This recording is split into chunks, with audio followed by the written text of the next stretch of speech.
Very good evening to all of you. I hope सभी लोग बढ़िया होंगे। ठीक है, आज हम लोग सीखने वाले क्लास 9th का इलेक्ट्रॉनिक कन्फिग्रेशन ऑफ एटम्स। ठीक है, किसी भी एटम का इलेक्ट्रॉनिक कन्फिग्रेशन कैसे लिखते हैं, क्या तरीका रहता है, उसी के बारे में आज हम लोग जानने वाले हैं। ठीक है, but only till level class 9th, ये केवल क्लास 9th के लिए। ठीक है, not for the senior level. ठीक है, तो इसमें क्या होता है, हमारे पास एक तरीके का न्यूक्लियस होता है जिसमें पॉजिटिव चार्ज है, यहाँ आपको पॉजिटिव चार्ज दिख रहा होगा, और उसके अलावा जितने भी सेल्स हैं उन्हें 1 2 3 4 लिखा गया है, यानी पहला सेल, दूसरा सेल, तीसरा सेल और चौथा सेल। ठीक है, बोरबरी रूल के अकॉर्डिंग हम जानते हैं कि number of electron maximum in any shell is equal to 2n²। यहाँ देखिए लिखा हुआ फॉर्मूले में। ठीक है, मतलब एक सेल के अंदर मैक्सिमम कितने इलेक्ट्रॉन हो सकते हैं, ये हम किस फॉर्मूला के द्वारा जानते हैं, 2n² के द्वारा। ठीक है, जहां पे n किस बात को रिप्रेजेंट करता है, तो n रिप्रेजेंट करता है सेल नंबर की, कौन सा सेल है, पहला सेल, दूसरा cell.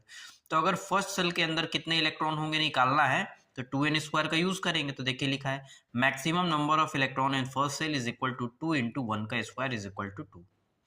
Maximum number of electron in second shell is equal to 2 into 2 का स्क्वायर इज इक्वल टू 8। ठीक है, ठीक है, तो ये इस तरीके से किसी भी सेल के अंदर हम मैक्सिमम कितने इलेक्ट्रॉन भर सकते हैं ये हम निकाल सकते हैं 2n² के द्वारा। ठीक है, किसी भी न्यूट्रल एटम के लिए जो नंबर ऑफ इलेक्ट्रॉन होते हैं वो बराबर होता है किसके बराबर, एटॉमिक नंबर के बराबर, यानी जो भी एटॉमिक नंबर होगा उसी में नंबर ऑफ इलेक्ट्रॉन होंगे। ठीक है, अब क्या होता है, इलेक्ट्रॉनिक कन्फिग्रेशन में किसी भी एटम में कितने इलेक्ट्रॉन है, इसी चीज को हम अलग अलग सेल में रिप्रेजेंट करते हैं, इसी को इलेक्ट्रॉनिक कन्फिग्रेशन कहा जाता है।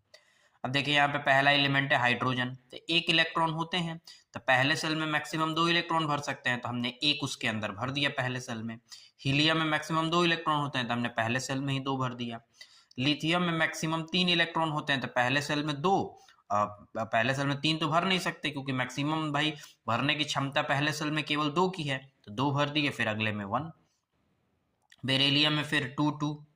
बोरोन में 5 है, तो पहले सेल में 2 और दूसरे सेल में 3। कार्बन का एटॉमिक नंबर 6 होता है, तो नंबर ऑफ इलेक्ट्रॉन भी कितने होंगे, 6। अब पहले सेल में कितने इलेक्ट्रॉन भरे जाएंगे, 2, और अगले सेल में 4। नाइट्रोजन में 2,5।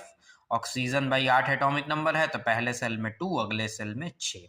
फ्लोरीन का एटॉमिक नंबर 9, तो नंबर ऑफ इलेक्ट्रॉन भी 9, तो पहले सेल में मैक्सिमम 2 इलेक्ट्रॉन भर दिए, अगले सेल में 7। नियॉन की बात करेंगे तो पहले सेल में हमने 2 इलेक्ट्रॉन भरा, एंड देन उसके बाद हमने अगले सेल में 8 इलेक्ट्रॉन भरा। फिर सोडियम की बात करेंगे तो सोडियम में मैक्सिमम 11 इलेक्ट्रॉन भरे जा सकते हैं, तो पहले सेल में 2, दूसरे में 8, तीसरे में 1। वैसे magnesium 282, aluminium 283, silicon 284, phosphorus 285, sulphur 286, chlorine 287, argon 288, potassium 28 और लास्ट में 1 इलेक्ट्रॉन कैल्शियम में 2।